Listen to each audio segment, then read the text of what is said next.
ডঙ্কা আর কাসরের আওয়াজে আকাশ বাতাস মুখরিত।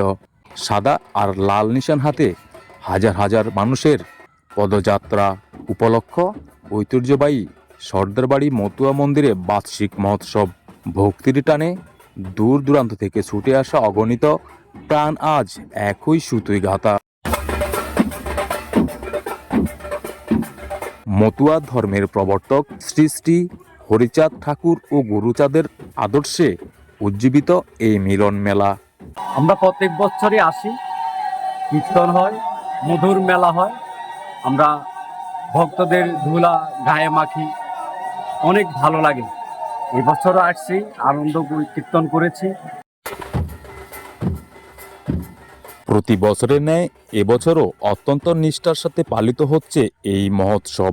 সকাল থেকেই চলছে বিশেষ প্রার্থনা এবং মতুয়া ধর্মীয় সঙ্গীত। জাতি ধর্ম বর্ণ নির্বিশেষে এক শান্তিময় পরিবেশের সৃষ্টি হয়েছে মন্দির প্রাঙ্গণে। আসলে মন ভালো হয়ে যায় এবং এখানে আসলে ঠাকুরের কীর্তন করি, ঠাকুরের নাম গুণাগুণ করি। আসলে অন্যরকম, এখানে আসি আমাদের থেকে ভালো লাগে, কীর্তন করি।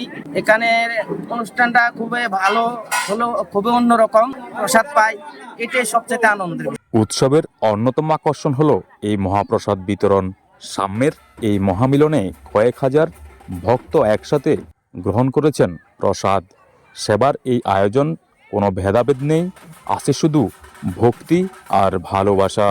এই নামের দ্বারা যেন সবাই মঙ্গল হয়, এটাই আমি ঠাকুরের কাছে কামনা করি। প্রতি বৎসরে ফাল্গুনের শেষ বুধবার আমাদের এই মতুয়ার বুধবারে হলে সব শ্রেষ্ঠ, সব কিছু ভালাই বুধবার হলে আমার শ্রেষ্ঠ দিন এবং ঠাকুরের জন্মদিন।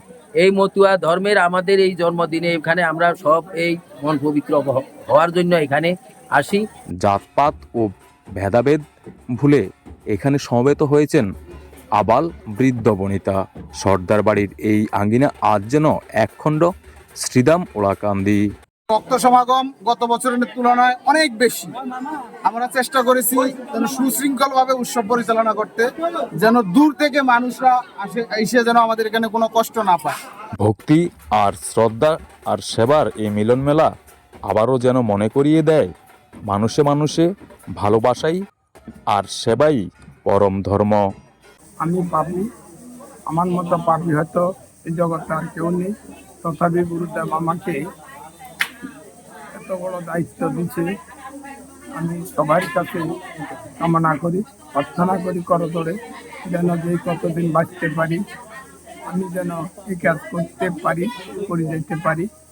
এই আশীর্বাদ সকল ভক্তের কাছে এবং আমার মাতা পিতা এবং গুরু দেবের প্রতি এই প্রার্থনা রইল। গুরুর কৃপা যা আশা করি না তার থেকেও সুন্দরভাবে হয়েছে এবং ভক্তবৃন্দ অনেক ভক্ত আগমন হয়েছে। এতে আমি অত্যন্ত আনন্দিত এবং গর্বিত, নিজে খুবই আনন্দ উপভোগ করছি। সুন্দরভাবে গুরুদেবের কৃপায় আমার অনুষ্ঠান সমাপন হয়েছে এবং হরিনাম এর মাধ্যমে যে দল আসছে দলও সুন্দরভাবে হরিনাম সমাপন করছে। এরপরে ভোগারতি, প্রথম নীলামৃত পাঠ মাধ্যমে এবং পরবর্তীতে ভোগারতির মাধ্যমে অনুষ্ঠানের সমাপ্তি ঘোষণার পরে সকল ভক্ত প্রসাদের ব্যবস্থা করে প্রসাদ গ্রহণ করছেন এবং সবাই এতে আমার প্রতি এবং গুরুদেবের প্রতি কৃতজ্ঞতা প্রকাশ করছে। ঠাকুর যেন আমাকে এই সমস্ত কাজ যেন যে কদিন বাকি এই ব্যস্ততা এবং পরিশ্রমের মাধ্যমে বাকি দিনগুলো কাটিয়ে যেতে পারি, গুরুদেবের কাছে আমি এই কামনা রাখি। উৎসব শেষ হয় কিন্তু রয়ে যায় ভক্তি আর সম্প্রীতির এই রেশ। সর্দার বাড়ির বার্ষিক মহোৎসব কেবল একটি ধর্মীয় অনুষ্ঠান নয়, এটি হয়ে উঠেছে মানুষে মানুষে মিলনের এক মহামিলন মেলা। শ্রী শ্রী হরিচাঁদ ঠাকুরের আদর্শে আলোকিত হোক সবার জীবন।